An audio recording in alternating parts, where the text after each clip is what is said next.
Eskifjörður er einn af 3 elstu verslunarstöðum á Austurlandi og hefur svo verið samfellt síðan 1798.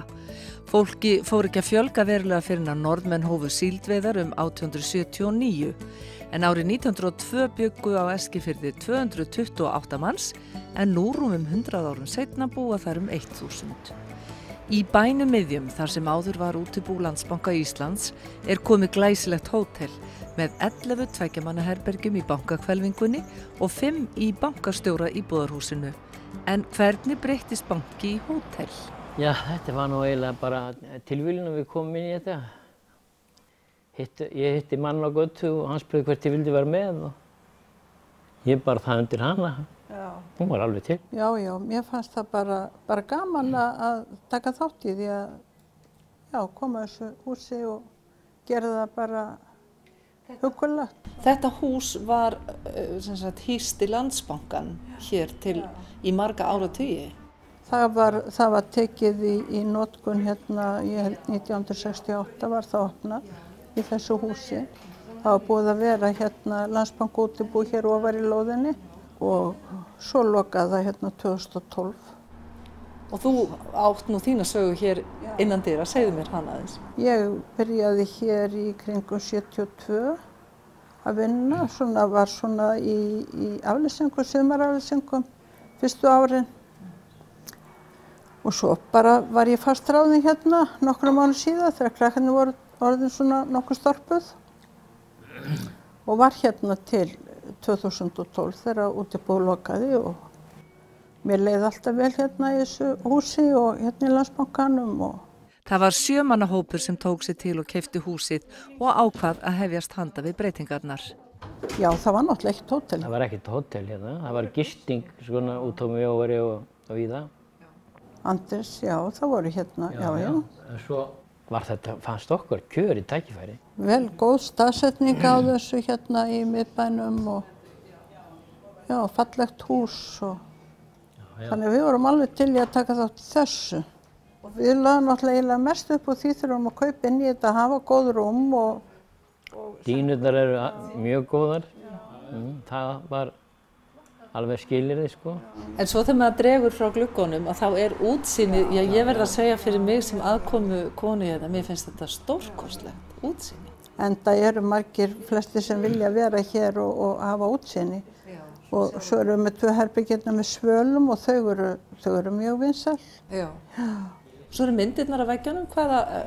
Myndirnar eru allar eftir Atla Börk, bróðir minn. Hann hefur tekið allar þessar myndir og þær eru bara af náttúrunni hér í kring. Já. Þau hjón hafa rekið Hótel Eskifjörð ein síðustu 2 árin eftir að eignarhaldi breyttist og segja þennan tíma mjög skemmtilegan.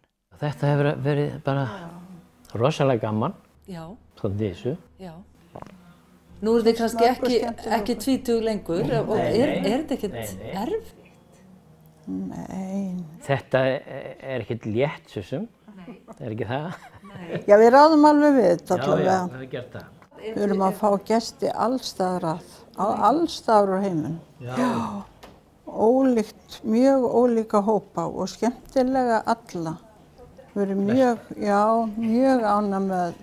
Já, það er auðvitað misjafnsæður í mörgu fé. Já, það en yfirleitt hefur þetta gengið bara mjög vel. Já, við höfum verið að fá mikið fólk frá Bandaríkjunum.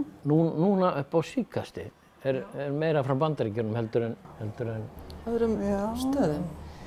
Frakkar eru fleiri núna í sumar til dæmis heldur var. Þetta er allstaðar. Svo er þó nokkuð af Asíubúum. Já. Þó nokkuð af þeim. En nú er ekkert stutt fyrir þau að keyra frá eða koma fljúgandi þá frá Keflavík. Virðist fólk vera að fara að leita annað? Það er ekki sátt að fara bara gullna hringinn? Já. Að vísu eru náttúrulega flestir túristarnir sem koma til landsins, þeir fara bara gullna hringinn og búi sko. Já, en þeir sem koma hingað austur, eftir hverju eru þeir að sækjast? Það er rúturnar. Já. Þeir koma nú aðallega í rútum, já. Já, og svo er náttúrulega einstaklingandi líka. Já, margir hverjir hafa nú ekki langt stopp hérna. Nei. Þeir eru að koma á þessum rútum oft bara seinni part dags og fara að borða og síðan eru þau bara farnir snemma á morguns. Já. Þannig að það er nú svona Náttúrulega voðalega strembin ferð hjá þeim. ferðalega. Ætla að sjá allt en sjá í rauninni ekkert. Það fara svo hratt yfir. En það er ýmislegt sem leynist í gömlum banka og þar á meðal peningageymsla sem nú hefur skipt hlutverk. Þetta var peningageymsla hérna fyrir Austurlandi. Hérna hinga komu bankarnir og hér í nágrannabyggðarlögunum og náðu sér í peninga og lögðu inn peninga til okkar.